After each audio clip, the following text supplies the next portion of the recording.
पहली चाल एक योजना के तहत एक बार दुष्ट दुर्योधन ने शकुनी मामा के कहने पर भीम को जहर देने की योजना बनाई। सभी को गंगा के तट पर प्रणामकोट स्थान में जल क्रीड़ा करने और उत्सव मनाने के लिए एकत्रित किया और दुर्योधन की योजना अनुसार चुपने से भीमसेन के भोजन में विष मिला दिया गया।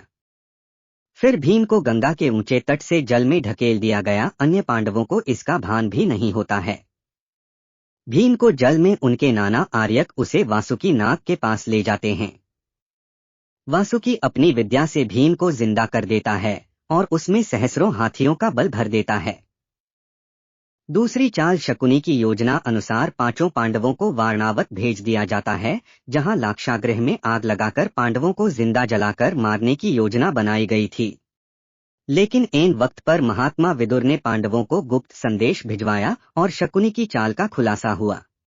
तो पांडवों ने विदुर के एक विश्वासपात्र से सुरंग खुदवाई और उसी सुरंग के माध्यम से वे लाक्षागृह से बाहर निकलकर गंगा पार जंगल में चले गए। इधर हस्तिनापुर में खबर फैला दी गई कि पांडव लाक्षागृह की दुर्घटना में मारे गए हैं। लेकिन कुछ काल के बाद विदुर जी ही पांडवों को हस्तिनापुर लेकर आए और फिर उनको इंद्रप्रस्थ का राज्य दिया गया। तीसरी चाल जब युधिष्ठिर को इंद्रप्रस्थ का राज्य मिला तो उन्होंने अपने राज्य के विस्तार के लिए राजसूय यज्ञ किया। इस यज्ञ के चलते उनके राज्य का विस्तार होता गया और उनकी शक्ति बढ़ती गई। इस बढ़ती शक्ति से चिंतित होकर ही शकुनी ने दुर्योधन के साथ मिलकर कपट की नई योजना बनाई। उसने चौसर अथवा द्यूत क्रीड़ा जुए के खेल का आयोजन करवाया।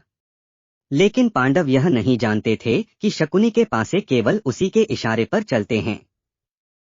इस खेल में पांडवों व द्रौपदी का अपमान ही कुरुक्षेत्र के युद्ध का सबसे बड़ा कारण साबित हुआ। इस हार के बाद पांडवों को 13 वर्ष वनवास में ही रहना पड़ा, जिसके चलते उनका जीवन बदल गया।